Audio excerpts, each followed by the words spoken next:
Hello friends, तो कैसे हैं आप। और आज से स्टार्ट करते हैं जेम्स क्लियर की लिखी हुई बुक एटॉमिक हैबिट्स।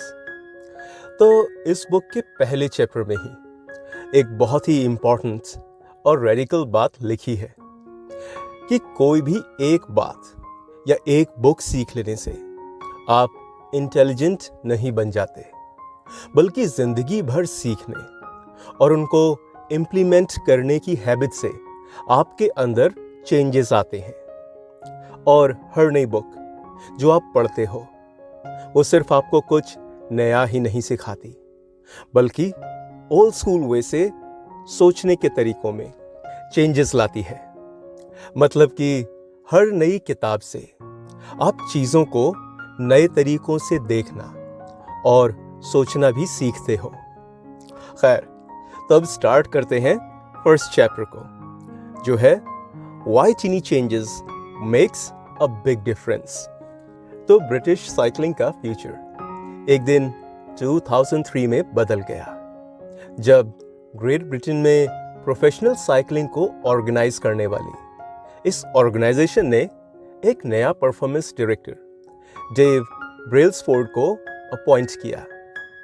और ये वो टाइम था जब ग्रेट ब्रिटेन के प्रोफेशनल साइकिलिस्ट ने 1908 से लेकर अभी तक सिर्फ एक बार ही गोल्ड मेडल को जीता था, और साइकिलिंग के सबसे बड़े टूर्नामेंट टूर दे फ्रांस में हर बार बहुत ही खराब परफॉर्म किया था। इन ब्रिटिश साइकिलिस्ट का परफॉर्मेंस इतना खराब था कि यूरोप के एक टॉप साइकिल मैन्युफैक्चरर ने इस टीम को साइकिल तक बेचने से मना कर दिया था, क्योंकि उन्हें डर था कि जब दूसरे प्रोफेशनल्स देखेंगे कि ब्रिटिश प्लेयर्स उनके स्पोर्ट्स इक्विपमेंट्स को यूज करते हैं तो उनकी सेल्स में कमी आ सकती है। खैर, तो ब्रेल्सफोर्ड को ब्रिटिश साइकिलिंग को एक नई डायरेक्शन देने के लिए रखा गया था, और उनकी एक टेक्निक उनको दूसरे कोचेस से अलग बनाती थी, और वो टेक्निक थी छोटे छोटे इंप्रूवमेंट्स को इम्प्लीमेंट करते जाना। और इस बारे में ब्रेल्सफोर्ड का कहना था कि आप जो भी कुछ करो, उस हर बात में तुम क्या इम्प्रूवमेंट कर सकते हो, इस बात को हमेशा ढूंढो। इसलिए साइकिल चलाने में जो भी कुछ ट्राई किया जा रहा है, उसको अगर आप छोटे छोटे टुकड़ों में बांटकर देखोगे और फिर उन टुकड़ों में 1% भी इम्प्रूवमेंट करोगे, तो अब जब तुम इसे कलेक्टिवली यूज में लाओगे तो देखोगे कि तुम अब बहुत सारे चेंजेस कर चुके हो। तो ब्रेल्सफोर्ड और उनके कोचेस ने मामूली चेंजेस के साथ शुरुआत की। उन्होंने साइकिल की सीट को फिर से डिजाइन करवाया। उन्होंने साइकिलिस्ट को हीटेड पैड्स पहनने को कहा ताकि उनकी मसल्स का टेम्परेचर एक आइडल पॉइंट पर ही रहे। उन्होंने अलग अलग रेसिंग सूट्स भी एक्सपेरिमेंट किए जो कि ज्यादा एरोडायनेमिक साबित हुए। और फिर वो यहीं पर नहीं रुके। ब्रेल्सफोर्ड और उनकी टीम ने छोटे छोटे इंप्रूवमेंट्स जारी रखे, और इन छोटे छोटे इंप्रूवमेंट्स के रिजल्ट्स इतने जल्दी आए जो कि किसी ने एक्सपेक्ट भी नहीं किया था। ब्रेल्सफोर्ड के अपॉइंट होने के 5 सालों में ही 2008 बीजिंग ओलंपिक्स में ब्रिटिश साइकिलिंग टीम ने सबको डोमिनेट किया। साइकिलिंग के 60% गोल्ड मेडल्स उन्होंने ही जीते थे, और इसके बाद 5 बार टूर दे फ्रांस में भी विनर रहे, जो कि साइकिलिंग हिस्ट्री का गोल्डन पीरियड माना जाता है। तो ये कैसे हुआ? कैसे एवरेज एथलीट्स की टीम छोटे छोटे चेंजेस की वजह से वर्ल्ड चैंपियन बन जाती है? तो इसके बारे में जेम्स क्लियर का आगे कहना है कि दरअसल होता ये है कि हम यही मानते हैं कि बड़ी सक्सेस के लिए बड़े या बहुत ज्यादा ट्राई करने की या इंप्रूवमेंट्स की जरूरत होती है।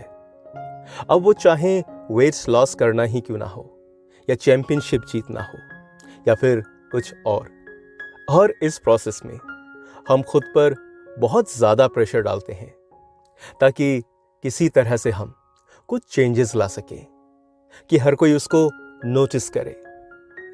और इसी प्रेशर में कोई भी 1% जैसे इम्प्रूवमेंट्स पर कोई ध्यान भी नहीं देता, और ना ही 1% इम्प्रूवमेंट्स कोई बड़ा चेंज महसूस भी होता है। पर अगर तुम हर दिन 1% भी खुद में इम्प्रूवमेंट्स को लाते हो, तो 1 साल में तुम 37 टाइम्स ज़्यादा डेवलप्ड हो चुके होगे। तो इस बात को याद रखो कि हमारी आदतें, हमारी हैबिट्स कंपाउंड इंटरेस्ट की तरह होती हैं। जैसे कि कंपाउंड इंटरेस्ट से पैसा कई गुना बढ़ जाता है, उसी तरह तुम्हारी हैबिट्स को इम्प्रूव करते रहने से उनका रिजल्ट भी बढ़ता जाता है। खैर, तो नॉर्मल डेली एवरेज लाइफ में इस बात को समझना थोड़ा मुश्किल लगता है, और इसलिए हम छोटे इंप्रूवमेंट्स को इग्नोर कर देते हैं। और वैसे भी उस टाइम ये छोटे इंप्रूवमेंट्स कुछ खास चेंजेस लाते हुए भी नजर नहीं आते। लेकिन अब इस बात को समझो कि अगर एक एरोप्लेन लॉस एंजलिस से न्यूयॉर्क जा रहा है, तो अगर रनवे पर ही वो एरोप्लेन सिर्फ 3.5 डिग्री साउथ मुड़ जाता है, तो वो ही एरोप्लेन न्यूयॉर्क की जगह वॉशिंगटन डीसी पहुंच जाएगा। और इतने छोटे से चेंज की तरफ शायद ही किसी का ध्यान भी जाएगा, लेकिन अल्टीमेटली वो एयरक्राफ्ट अमेरिका में ही हंड्रेड्स ऑफ माइल्स दूर उतरेगा। और इसी तरह सिर्फ 1% के चेंजेस यूं तो सुनने में तुम्हें बहुत मामूली लग सकते हैं, पर एक सर्टेन टाइम के बाद ये 1% चेंजेस ही बड़े बदलाव बन जाते हैं। और इसीलिए ये बात याद रखो कि सक्सेस हमारी डेली हैबिट्स का ही रिजल्ट होती है, लाइफ में सिर्फ एक बार के बदलाव का रिजल्ट नहीं। अब आगे जेम्स क्लियर ने कहा है कि मैस्ट्री को हासिल करने में पेशेंस लगता है, और सभी बड़ी चीजें छोटी शुरुआतों से ही मिलती हैं। तो लाइफ में कंटिन्यूअस सक्सेस के लिए इन 4 बातों को समझो। फर्स्ट, जीतने और हारने वालों के टारगेट्स सेम होते हैं। देखो, ओलंपिक्स में सभी एथलीट्स अपने दिलों में मेडल जीतने का टारगेट रखकर ही परफॉर्म करते हैं, पर फिर भी कुछ ही एथलीट्स जीतते हैं और बाकी मेडल नहीं जीत पाते। जिससे कि ये बात साफ हो जाती है कि सिर्फ हायर टारगेट रखना ही उन्हें विनर नहीं बनाता है, जैसा कि अक्सर लोग सोचते हैं। याद करो, टूर दे फ्रांस जीतने के टारगेट्स ने ब्रिटिश साइकिलिस्ट को नहीं जिताया था। उनको तो वो भी हर साल जीतना ही चाहते थे, जैसे कि दूसरे और प्रोफेशनल टीम्स। और ये टारगेट्स तो हमेशा से ही रहा था। उनको अलग रिजल्ट तभी मिला जब उन्होंने अपने अंदर छोटे छोटे चेंजेस के प्रोसेस को अप्लाई किया। और अब दूसरा पॉइंट, कि अपने टारगेट्स को अचीव करना लाइफ में शॉर्ट टाइम चेंज होता है। तो सोचो कि अगर तुम्हारा कमरा बिखरा पड़ा है और एक दिन तुम टारगेट्स रखते हो कि कल तक मैं ये अपना कमरा पूरी तरह से साफ और ऑर्गेनाइज कर दूंगा, और तुम कर भी देते हो। लेकिन अगर तुम कमरा साफ करने के बाद अपनी आदतों में चेंजेस नहीं लाते हो, तो कुछ ही दिनों में वो कमरा फिर से डिसऑर्गेनाइज्ड और गंदा हो जाएगा।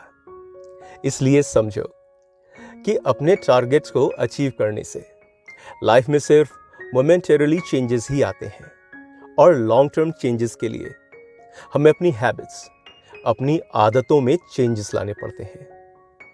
और अच्छी आदतों को अडॉप्ट करने से रिजल्ट्स खुद ब खुद ही मिलने लगते हैं।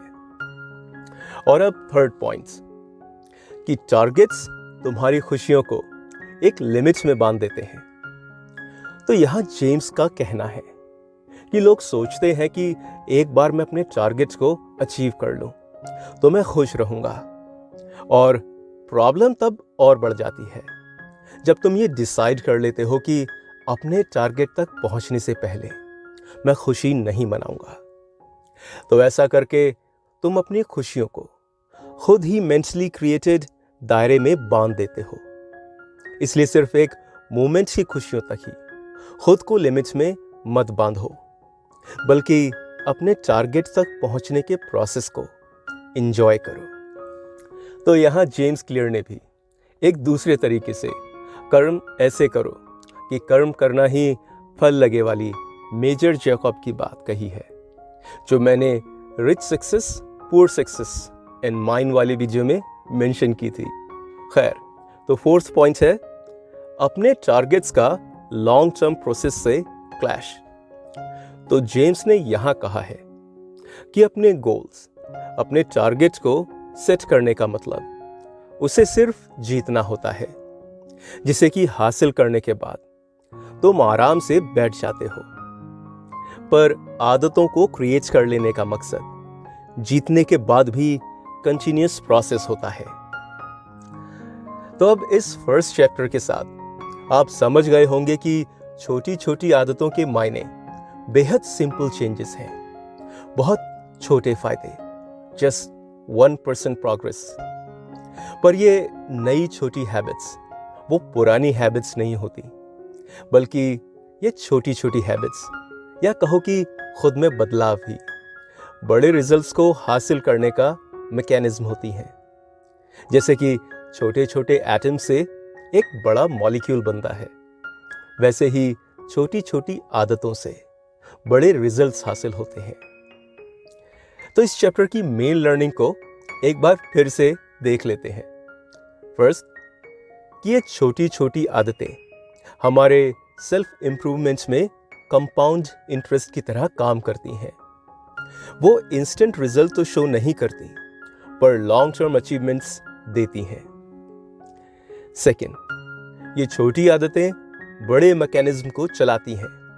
जैसे कि एटम से मॉलिक्यूल बनता है, वैसे ही छोटी छोटी आदतों से रिमार्केबल रिजल्ट्स मिलते हैं। और थर्ड, कि गोल्स पर ज्यादा फोकस करने के बजाय गोल्स तक पहुंचने की उस प्रोसेस पर फोकस करो और उसे एंजॉयमेंट के साथ अंजाम दो।